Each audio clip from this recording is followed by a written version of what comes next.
So a lot of you have been asking what will happen tomorrow. Are we closer to a war? What will a mock drill entail? Our schools, colleges, offices are going to be routinely functioning.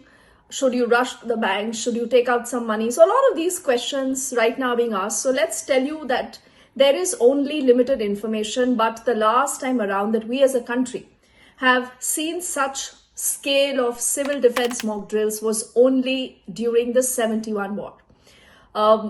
I am not old enough and I have not witnessed this, but yes, I've heard our parents speak about it and tell us more of what happened, the kind of sirens that they heard. So we'll quickly recap what possibly will be happening tomorrow, what you should brace yourself for. There are close to about 244 locations, remember, throughout the country that have been shortlisted. A lot of them are especially in the border areas, the border states of India. Now, we also do know that the idea is to assess the effectiveness of the air raid warning system. So there could be air sirens, what you will hear. There could be blackouts. So what you need to do, what could a blackout, really entail?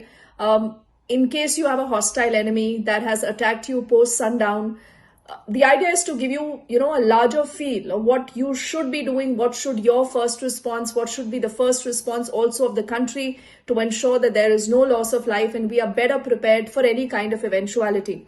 To test the functionality of a lot of these control rooms, the shadow control rooms that have been set up, there is also the plan to have an operationalization of the hotline or radio communication links with the Indian Air Force, training of civilians, of students on the civil defense aspects to be able to protect themselves in the event of a hostile attack, provision of these crash blackout measures like I just spoke about.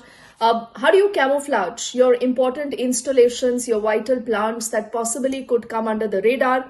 To verify the activation and response of the civil defense services, including warden services, firefighting, rescue operations, and a lot more. Also, the idea is to assess the implementation, whether we are able to do all this effectively. How long do we take to respond? And, what really are the loopholes that we must cover up?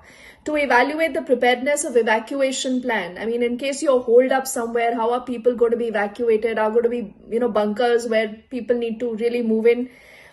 So all this is going to be happening.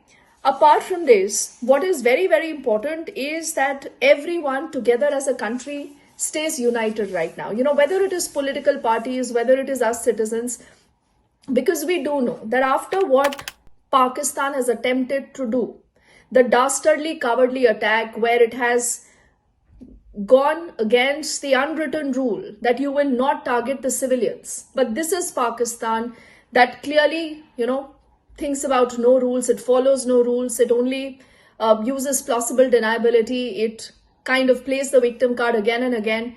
The fact is that there is going to be a response. And that is why you've seen the Prime Minister reiterating that a free hand has been given to our forces. Clearly, there has been a political decision, and that is why now the time, the place, and the manner in which we respond to Pakistan will essentially be decided by the forces. Now, also what has happened in the last few hours, which is interesting, is that the Prime Minister has met with the NSA Ajit Doval, and there are a lot of those back and forth meetings that continue to happen. Interestingly, at the UNSC, you've seen Pakistan literally getting blasted to the extent where it was even asked whether the LET is involved in, this attack or not. You would also know that Pakistan tries this grandstanding, these attempts of playing the victim, but it has always flopped. And India clearly right now has a diplomatic edge. India is right now obviously assessing a lot of these options. And I think for the first time ever since the 1971 war, the very fact that you have the government that has ordered these mass civil defense mock drills will tell you that we need to be prepared for any eventuality. But the idea is not to panic. Definitely not to panic.